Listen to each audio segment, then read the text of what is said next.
Welcome to my class. In Microsoft Excel program, there are number of lookup and reference functions given to us. Here, a list of all lookup and reference function is given to you. All functions listed here are discussed in separate video lectures. Let us start. इस particular video lecture के अंदर हम दो functions को आपस में compare करेंगे. The first one is choose function and the second one is nested if function. आइएगा इसकी शुरुआत करते हैं. सबसे पहले चूज फंक्शन के पर्पस को देखते हैं. It chooses a value or action to perform from a list of values based on an index number. हमें कुछ लिस्ट ऑफ वैल्यूज दी गई हैं. ये उन वैल्यूज में से एक पर्टिकुलर वैल्यू को चूज करेगा on the basis of index number. Choose function भी वही काम कर सकता है जो काम नेस्टेड इफ फंक्शन कर रहा है. चूज फंक्शन के सिंटेक्स के अंदर हमारे पास बेसिकली दो आर्गुमेंट्स हैं. The first argument is index number and the second argument is value 1. उसके बाद हमारे पास value 2, value 3 and so on. These are optional arguments. हमारे को इस क्वेश्चन के अंदर कुछ इनपुट्स दी गई हैं. नंबर 1 पर एक्सीलेंट शो करो, नंबर 2 पर गुड, नंबर 3 पर average and so on. Simplicity sake इस क्वेश्चन को टेकअप करने के लिए मैंने कुछ स्ट्रक्चर को जनरेट कर दिया so as to save time. इस पर्टिकुलर क्वेश्चन के अंदर हमारी रिक्वायरमेंट क्या है. यहाँ पर हम नंबर एंटर करें 1 2 3 4 5 और यहाँ पर हमारे सामने रिजल्ट आ जाए. अगर नंबर 1 है तो एक्सीलेंट लिखा हुआ है और अगर यहाँ पर नंबर 2 है तो यहाँ पर गुड लिखा है. ये काम हम नेस्टेड इफ फंक्शन की मदद से करेंगे. उसके बाद हम सेम काम को चूज फंक्शन के साथ टेकअप करेंगे. तो सबसे पहले मैं नेस्टेड इफ फंक्शन को टेकअप करूँगा. उससे पहले मुझे एंटर नंबर के नीचे वाले सेल के अंदर यहाँ पर नंबर्स चाहिए.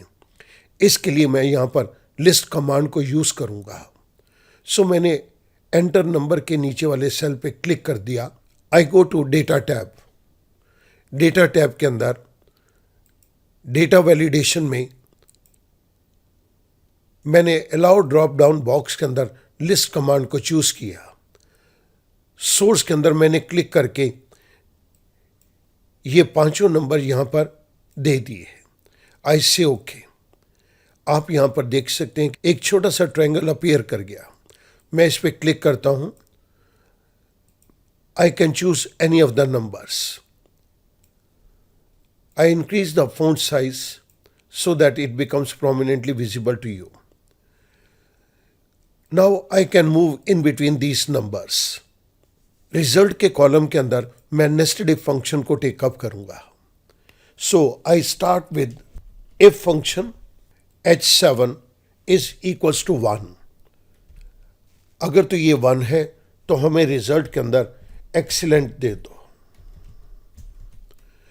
मैंने डबल कोट के अंदर एक्सीलेंट दे दिया, comma.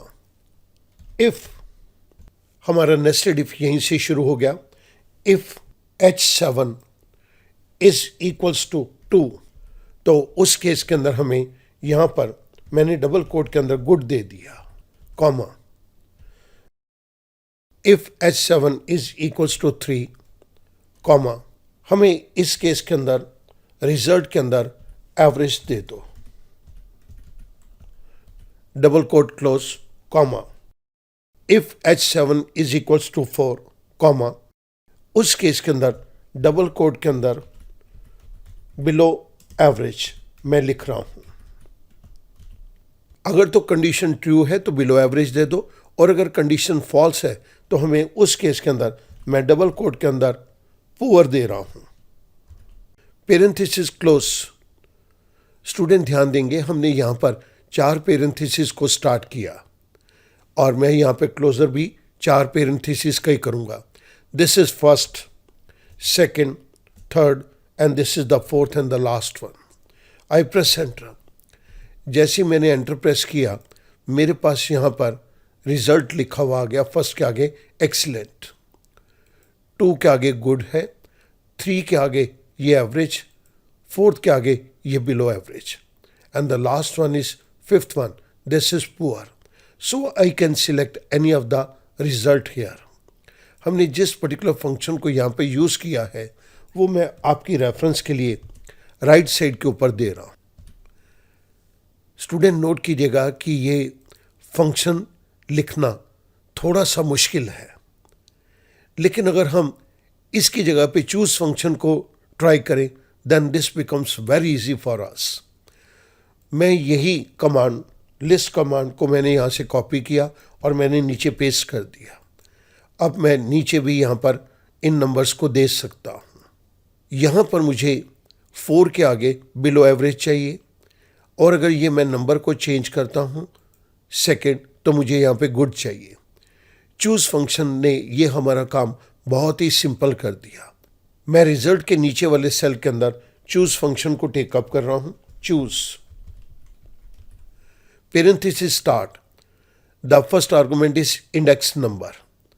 This is my index number that is given to us in H11. अगर तो ये नंबर 1 है तो हमें ये वैल्यू दे दो which is given to us in B9.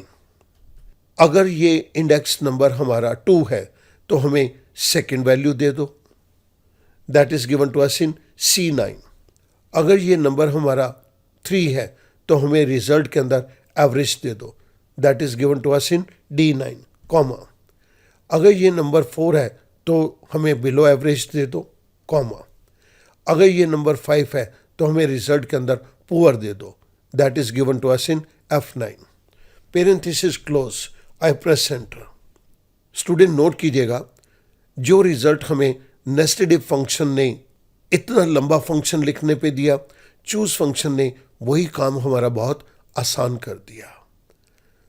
Now if I change these numbers you can find the result in front of us.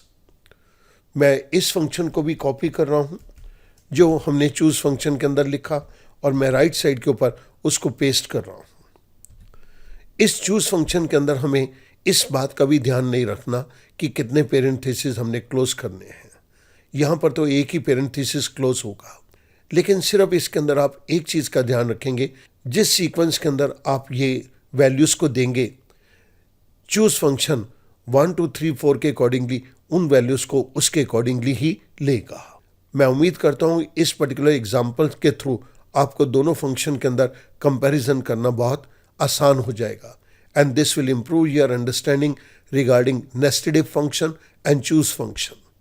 Thank you very much.